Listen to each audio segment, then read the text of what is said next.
किसान भाइयों राम राम। मैं पवन शुक्ला एक बार फिर आपके बीच में हाजिर हूँ और गेहूं का विषय लेके। और आज मैं गेहूं के बारे में शुरू से अंत तक जो है बताना चाहूँगा।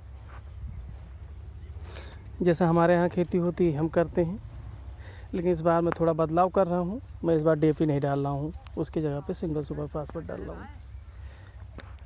सबसे पहले तो ये देखिए, मैं जो बीज लाया हूँ राजदीप 303, ये मैं इफ़को के सेंटर से लिया था। गया था हमारे यहाँ है बना हुआ, वहाँ पे पहले मैं सर्टिफाइड बीज जो 3086 2967 देखा, लेकिन जब ये था तो हम कहा ठीक है इसको ले लेते हैं। और इसलिए ले लिया क्योंकि मुझे विश्वास है, इफ़को पे तो बहुत विश्वास है आने से। और दूसरा मैं डाल रहा हूँ सिंगल सुपर फास्फेट रामबाण का, डीएपी नहीं डाल रहा हूँ। और डीएपी ना डालने का मेन कारण ये है कि डीएपी में हमें केवल 18% यूरिया 46% फास्फोरस ही मिलता है। बाकी माइक्रोन्यूट्रिएंट्स जो हैं, जो सूक्ष्म पोषक तत्व हैं, वो तो इसमें भी होते हैं उसमें भी होते हैं। तो अगर एक बोरी डीएपी का मतलब हुआ कि 46% अगर उसमें फास्फोरस मिल रहा है तो लगभग 23 किलो फास्फोरस हुआ। सिंगल सुपर फास्फेट में आपको 16% मिलता है एक बोरी में, तो 16% के अनुसार 16×85 मतलब 8 केजी जो है आपको मिलेगा फास्फोरस। तो उस 23 किलो के बराबर करने के लिए मैं प्रति एकड़ 3 बैग डाल रहा हूँ, जो कि 150 केजी। अगर 3 बैग को जब गुणा करेंगे तो 8 3 24, जहाँ एक बोरी डीएपी में 46% 23 किलो मिलता था, इसमें हमें मिल रहा है 24 किलो।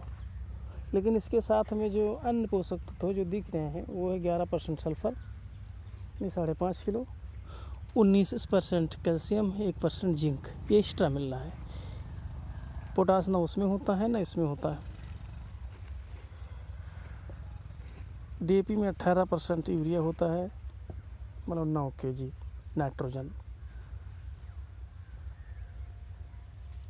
फिर भी डालना पड़ेगा अलग से। तो अगर आप एसएसपी के साथ यूरिया और पोटास अलग से डालते हैं तो डीएपी से बेहतर है एसएसपी, कास्ट वही पड़ जाती है और सल्फर जिंक कैल्शियम हमें एक्स्ट्रा मिलता है। तो मैं 1 एकड़ में इस बार 150 केजी सिंगल सुपर फास्फेट, 1 बोरी यूरिया और 30 केजी पोटाश डाल रहा हूँ। 10 केजी सागर का दानेदार डाल दे रहा हूँ। 50 केजी बीज डाल रहा हूँ।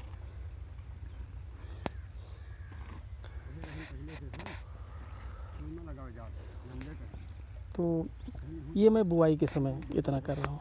उसके बाद जब मैं पहला पानी दूंगा 20-21 दिन बाद, तब उसमें जो है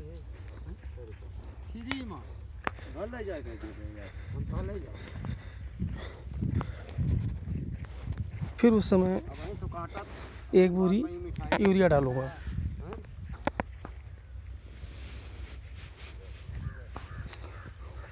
उसके बाद फिर यूरिया देखते हैं सेकंड पानी में, मतलब जैसे दूसरी बार पानी देंगे।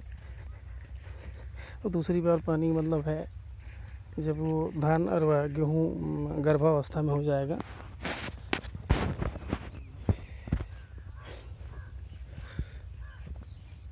मतलब सिंगल पाती जब लीफ निकलना शुरू हो जाएगी, लगेगा कि आप सिंगल है लास्ट, तो उस समय दे दूंगा यूरिया। वो भी इसका फिर हाफ दूंगा। और दूसरा, हम अपने पूरे फसल में 3 स्प्रे करूंगा। 3 स्प्रे, पहला स्प्रे मैं करूंगा जब 40-45 दिन बाद, जब कल्ले निकल 40-45, हाँ, जब गेहूँ में कल्ले निकलने का समय होता है, तो ब्रांचें निकलने का समय होता है, उस समय जब दूंगा 1 स्प्रे सागरिका का। और दूसरा 1261 NPK 1261। इन दोनों को मिला के एक स्प्रे करूँगा 150 लीटर पानी में 250 ml सागर का और 1 kg 1261। फिर दूसरा स्प्रे मैं करूँगा जब फूल आने का, बालियाँ निकलने के 1 सप्ताह पूर्व, यानी कि फूल आने से 1 सप्ताह पहले दूसरा स्प्रे करूँगा। उसमें फिर 250 ml सागर का लिक्विड 1 kg 19-19-19 150 लीटर पानी में मिला के। तीसरा स्प्रे करूँगा बालियाँ जब निकल जाएंगी उसके 1 सप्ताह बाद। फिर मैं 0050 और सागर का 250 ml इसका मिला के स्प्रे करूँगा। ये 3 स्प्रे करूँगा। फिर फाइनल हो जाएगा, ईश्वर चाहेगा परिणाम बड़ा अच्छा मिले। और आप लोग भी ट्राई कीजिए। सिंचाई के बारे में इसलिए मैं नहीं बता रहा हूँ कि सिंचाई हमारे यहाँ 3 सिंचाई मैक्सिमम होती है। नमी है तो 2 ही सिंचाई लोग कर लेते हैं। सिंचाई जब भी आपको आवश्यकता हो आप अपने खेत में जाएं, मिट्टी को कुरेदें।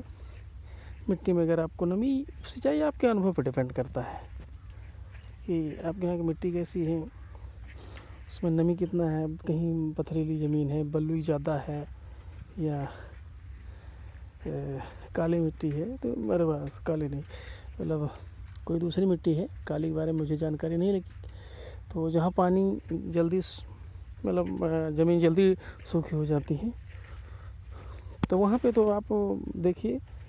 अब कोई कोई ऐसे इलाके हैं जहाँ 5-6 फाइन लगाते हैं, इतना तो कोई मतलब नहीं। हमारे यहाँ इतना बताओ कह दोगे तो लोग हंसेंगे ही।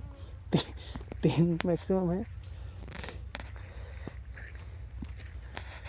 तो सिंचाई के बारे में नहीं बताओगे आप। अभी जब भी खेत पे जाएं अपनी मिट्टी खोदिए, खुद अनुभव कीजिए कितना है, लड्डू बन रहा है कि नहीं है। आप उसको दबा के बनाएंगे, अगर नहीं बन रहा तो है ज़रूरत। उस समय फसल आपकी कैसी है। अब फूल के समय तो पानी नहीं देने चाहिए, पहले दे दीजिए आप। ठीक है भाइयों, ऐसा आप कीजिए। और जो भी है आपके अपने विचार वो भी रखिएगा। मेरे अपने विचार तो मैंने अपने विचार और जानकारी अनुभव पूरा आप लोगों को समझ कर दिया है।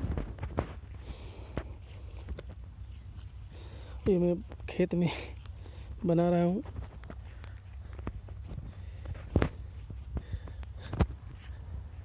बुआई चल रही है, बाद में फिर मिलते हैं। पहला पानी देने के बाद या कल्ले निकलते समय मैं अपने जब गेहूं की हमारी ग्रोथ हो जाएगी